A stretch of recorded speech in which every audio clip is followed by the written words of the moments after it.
A very good evening to all our viewers and welcome to a brand new edition of News First Weekend coming to you live from our Newsfirst studios in Colombo. I'm Arundhati Mundanayaka. Let's start off with a look at the stories making headlines this evening. Leader of the opposition says the government should not co-sponsor another resolution against Sri Lanka in the UN Human Rights Council. Opposition reveals about another sale of national resources.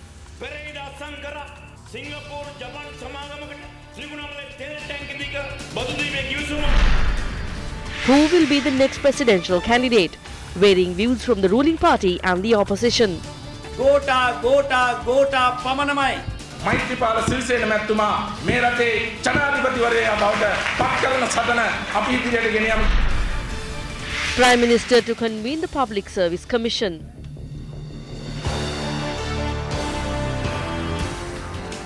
And now the stories in detail. Special attention will be drawn towards Sri Lanka at the 40th regular session of the United Nations Human Rights Council during the coming week.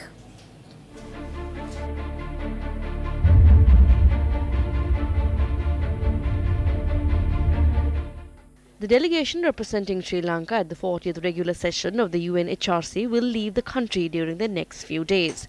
The delegation, headed by Minister of Foreign Affairs Tilak Marapana, comprises of Parliamentarian Dr. Sarath Amarugama, Governor of the Northern Province Dr. Suren Raghavan, Secretary to the Ministry of Finance Ravinath Ariyasinghe and Deputy Solicitor General A. Nerin Pulle. Ministry of Foreign Affairs said Sri Lanka's permanent representative in Geneva, A.L.A. Aziz, and Deputy Permanent Representative Samantha Jayasuriya will attend the session tomorrow. Report on the promotion of Sri Lanka's reconciliation, accountability and human rights compiled by the Office of the United Nations High Commissioner for Human Rights will be considered on the 20th of this month. The Ministry of Foreign Affairs further stated that the relevant suggestions sponsored by Sri Lanka will be considered on the following day. Meanwhile, the opposition leader Mahinda Rajapaksa in a communique today expressed his views on the stance Sri Lanka should take in view of this event. In the communique, he has submitted 4 proposals to the government of Sri Lanka. A. That Sri Lanka will no longer co-sponsor resolutions against itself in the UNHRC. B. That Sri Lanka does not accept the allegations made in OHCHR report number 30/61 of 28th of September 2015. C. That hybrid war crimes courts with foreign judges and prosecutors will never be set up in Sri Lanka. D.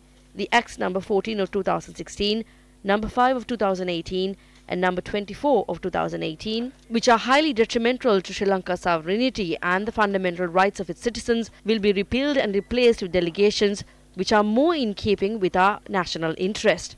The opposition leader questions with such supervisions of our affairs from Geneva. Why do we need an elected government? Executive Director of the National Peace Council of Sri Lanka, Jehan Perera, spoke about Sri Lanka's situation at the UNHRC regular session in Geneva. I don't believe that Sri Lanka is going to face any particular problem, any special problem at this UN session in Geneva. What we are promising, what we are co-sponsoring in 2019 is to implement what we promised in 2015. That's what's there in the resolution. And for that, we will be getting 2 years extra. We got the same 2 years in 2017, in March 2017 also. We got 2 years extra to implement what we promised in 2015. What is there in the 2019 resolution is simply this. There are certain compliments, appreciation of the good things that have happened in this country. There is criticism of the slow progress, and then there is the offer of 2 more years to implement what we promised in 2015. Compared to the UN High Commissioner report, last report in 2014, this is very much better. It is even better, it is also better than the UN High Commissioner report, for instance, in 2018. It points to the improvement in the human rights situation, in the conditions of freedom in the country, in the implementation of what has been promised. Now, the High Commission report also has certain negative things. And one of the negative things is they ask for the hybrid court. They also say if the Sri Lankan domestic judicial system is not working properly, then to bring into bear the principle of universal jurisdiction.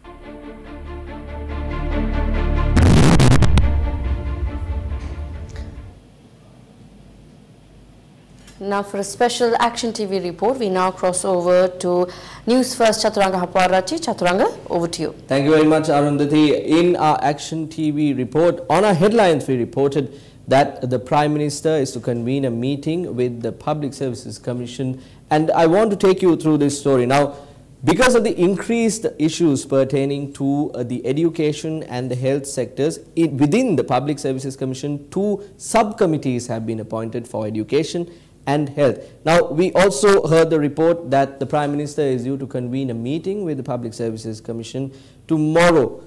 I want to explain to you the background in which the Prime Minister has done this. Now, we should also keep in mind that this government came into place by promising that independent commissions in the country will be strengthened. Key emphasis on independent. Independent commissions will be strengthened. Now, let me take you this story. Now, I told you that there are 2 subcommittees within the Public Services Commission, namely for health and education. Now, this particular meeting happens in a backdrop where when this government came into power, there were 353 government schools in the country, and out of which 106 government schools in the country had acting principals operating as the head of those schools, 106 out of 353. Now, when it comes to appointing a principal to the school, there is a criteria for that principal to be selected, and that criteria is identified as SLEAS, or Sri Lanka Education Administration Service Standard.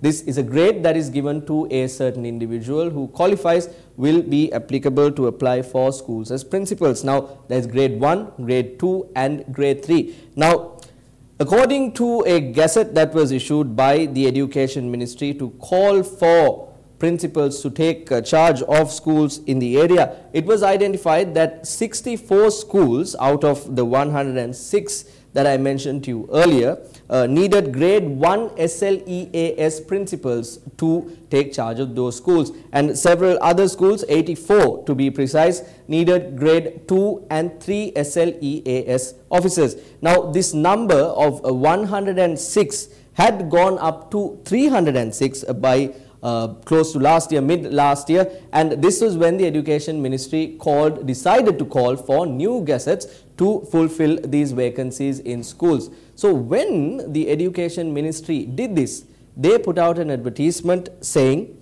that people who have qualifications, high qualifications in the information technology sector as well as the language proficiency sector will be given prominence. These people, when they come in for their interviews, will be given better marks, will be taken as prominent individuals, or priority will be given at the interview stage. Now, when this was happening 2 weeks ago, when this was happening, the Public Services Commission did not make a noise about it or did not have any objection towards it. That should also be kept in mind. Now, with this, we should also keep in mind that in the Western Province there were 44 schools, and in the Southern Province there were 12 schools which required SLEAS 2 or grade 2 or grade 3 officers, principals, to be appointed. With all of this in mind, the Public Services Commission is being convened for a meeting by the Prime Minister. Now, this is being done when the Education Ministry called in for gazettes to be appointed, giving priority to people who have qualifications in the information communication technology as well as the language proficiency, ignoring the SLEAS standards that have been set up in place. Now, when this advertisement, when this call for new principles was sent out by the Education Ministry, that is when the Public Services Commission decided to come and say, you have sent us a list 2 weeks ago, you have sent us a list containing the members that you have selected as principals without the SLEAS grade 1, grade 2 or grade 3 standards. Now, thereby we cannot accept this because they do not have the SLEAS standard. This is the first time that the Public Services Commission spoke out about this, and they said we cannot accept this, and they rejected this. This is the background where the Prime Minister has called a meeting with the Public Services Commission. Now, it should also be mentioned that the chairman of the Public Services Commission has not decided to attend the meeting. Then the person in charge of the subcommittee of education has also been unavailable, and the Public Services Commission has decided to send another individual to this meeting with the Prime Minister. Now, there are three problems here. This is happening in the backdrop of this story that I just told you, and in a backdrop where the government suggested that they will be strengthening independent commissions in the country, and in a backdrop where the Public Services Commission, which is an independent body in the country, has decided or nominated a person, an official from them, to be taking part at this particular meeting. So three main problems. That is an independent commission. The Prime Minister nor the President of this country can convene a meeting with an independent commission of this country, and that particular independent commission cannot also encourage precedents of this nature and set up a meeting by appointing or nominating a person, official, representing the Public Services Commission. That is our Action TV report for today. It's back to Arundhati at the main desk. Thank you, Chaturanga, for that comprehensive report. Well, who will be the next presidential candidate? The following are various views expressed in the political arena in this regard. The presidential election must be held between the 9th of November and the 9th of December this year.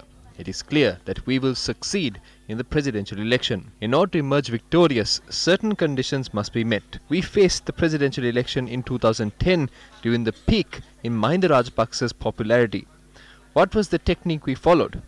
We joined with two political parties, one which only comprised of a husband and wife, and the other which only included the father and his two daughters.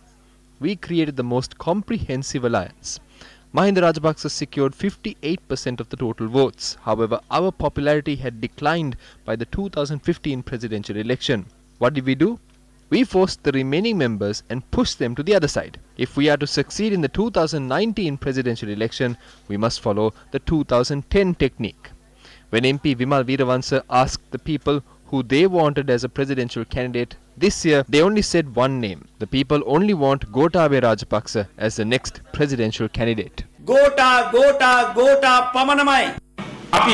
If we are to join together in the future, let us proceed in this regard. I have no issue with that. We have commenced discussions in this regard. President Maithripala Sirisena and former President Mahinda Rajapaksa have welcomed the idea of forming an alliance. Certain individuals expressed various views. I propose that we all join together as a team. If we fail to form an alliance, we can still go forward by contesting in the upcoming presidential elections independently. We can continue our efforts to reappoint President Maithripala Sirisena as the next president of Sri Lanka. The next presidential candidate will be announced after holding discussions with the leaders of our party.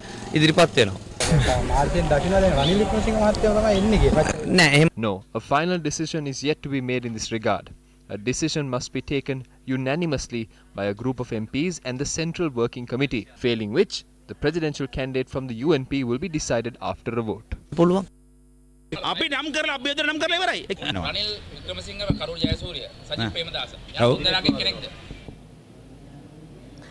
200 newly constructed roads under the Hadawa Thiyakarana Ranmawat project was vested with the public today in Mavanala.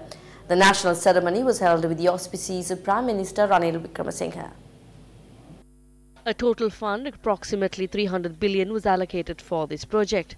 The main road constructed from Mavanala to Gampala, Mavanala to Ramukkana and Mavanala to Aranayaka was handed over to the public. Today we vested with the public roads valued at over 8,000 million rupees, which measures up to 50 kilometers. We are to form a road system which will provide access from Hambantota to Kandy. We will also build roads around Colombo and new access ways to Colombo city. Secondly, along with the Asian Development Bank, we have planned out projects to build a road from Kurunegala to Trincomalee. The Indian government is willing to support us to build the road from Trincomalee to Manna. Due to this road system, the country will see a great development. JVP parliamentarian Nalinda Jayatissa expressed these views in Matugama yesterday. All this time, Wickremesinghe, who was in Sirikotha, is going to bring Sirikotha to the villages. Last Sunday there was a show. Posters were put up saying Sirikotha Gamata. Normally, if a party is going to a village, it is not to put up posters and show off. The political parties have to go to the village. I saw someone saying that it is good and that before the village came to Sirikotha, the Sirikotha went to the village. Why did Wickremesinghe, who didn't look after UMP, think of going to the village? He is facing a challenge. The challenge is to defend the leadership title. There is some sort of national election coming up. UNP backbenchers say that they can't do it with Ranil. If there is a presidential election, who are they going to present as a candidate? If it is not Ranil, he will lose his position as the leader. If it's Ranil, he will lose it after the election. When that challenge strikes his brain, he thinks of going and visiting Jaffna. He feels like going on a tour to the north for 2 to 3 days. He will praise Range Bandara and say that he should get a ministerial position because he works. He feels like taking Sirikota to villages. He feels like talking to the ministers below him. He has got challenges. It's not about the country. It's not about building the economy. It is the challenge of safeguarding his leadership. Wickremesinghe මහත්තයා බාරගත් තියෙන අභියෝගය ඔන්න. තමන්ට පක්ෂ නායකත්වයේ බේරා ගැනීමේ අභියෝගය. Sambandhan has addressed a letter to the Prime Minister regarding the Topur Divisional Secretariat. This is an act to fool the people. The TNA supports the Prime Minister. Therefore, they could have solved these issues directly. If this plan causes any injustice to the Tamil community, the TNA can vote against the government at the upcoming budget vote. However, they will never vote against the government. They will always support them to obtain their privileges. Today is the second day of Tripitaka Abhivandana week. The program is organized prior to the proposal which is about to be made to the UNESCO to name the Theravadi Tripitaka as a World Heritage. The national ceremony to name the Tripitaka as a World Heritage with the support of all Buddhist countries will take place on the 23rd of this month. This will be held at the Mahamalua, the historic temple of the Sacred Tooth Relic. In addition, a series of special programs were conducted at Dhamma schools around the country in connection with the Tripitaka Abhivandana week. Meanwhile, the construction of 214 Dhamma school buildings island-wide commenced today parallel to the Tripitaka Abhivandana week. This was held in Beliyat, Hambantota under the auspices of Minister Sajid Premadasa. These buildings will be constructed under the Sisu Daham Sevana program with a view to uplift the Daham education institutes in the country. The Central Cultural Fund has allocated 4 million rupees for the construction of one Dhamma school building under this program. The foundation stone was laid for the new Dhamma school building at Sudhamma Dina Dhamma School in the Dhammula Purana Vihare, Hambantota. I am pleased to announce that we are to initiate the construction of 500 Dhamma school buildings, and at the same time we have chosen 500 shrines which lack necessary resources for this purpose. This program is done in line with our President's initiative to name the Tripitaka as a World Heritage. We are to further strengthen his mission, and we are grateful to have initiated such a program. Several programs were organized in line with the birthday of Deputy Minister of Industry and Commerce Buddhika Patharana in Malimbada, Athuraliya and Akurasa areas in Matara today. The Deputy Minister arrived at the Lanka Sathos Centre in Telitjavila this morning and engaged in religious observances. Subsequently, an almsgiving was held for the Mahasangha under the auspices of the Deputy Minister Buddhika Patharana. Subsequently, the Deputy Minister arrived at the Apparel Cooperative Society in Isadeen town in Matara. A tree planting program took place under the auspices of the Deputy Minister in line with the event. The Deputy Minister's attention also focused on various problems that the employees of this organization face. The present generation despise politicians due to their actions and behavior. However, I am a politician who protects myself from such criticism. I stand with the people. I am also thankful to everyone for preparing a tree planting program today. The Deputy Minister then arrived at Sri Sumanaramaya in the Malimbada Kirimatimulla area to observe the construction activities of the Panchamaha Devalaya complex, which is currently being constructed under the Gamperaliya program. Sri Lanka has obtained a loan worth $1 billion from China Exim Bank for the construction of the first stage of the Central Expressway project. The Sunday Times newspaper reported that the delay in completing negotiations for the loan is estimated to cost an additional 12 billion rupees, which includes escalation of the cost of building materials and currency fluctuations. The approval for the signing of the Memorandum of Understanding between the China Exim Bank and the Sri Lankan government came last week after the Treasury's External Resources Department officials held talks in China. However, Minister of Finance Mangala Samaraveera says that negotiations are still underway. Time for a short commercial break. Stay with News First. We will be right back.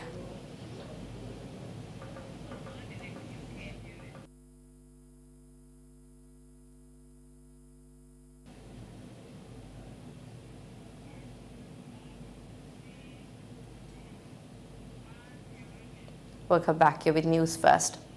2 people were arrested yesterday with a stock of Kerala ganja with a street value of over 13.3 million rupees along the coastal line of Point Pedro. The Sri Lanka Navy arrested the suspects with 91 kilograms and 561 grams of Kerala ganja and later handed them over to the Anti-Narcotics Bureau. The 47 and 60-year-old suspects were identified as residents of Tikkam in Jaffna. Police suspect that the stock of Kerala ganja was brought to the country several days ago. The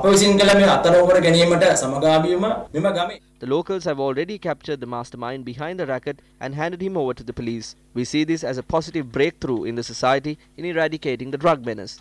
While the STF and the Tri-Forces conduct missions to eradicate drugs and narcotics, this is the kind of response we expect from the general public.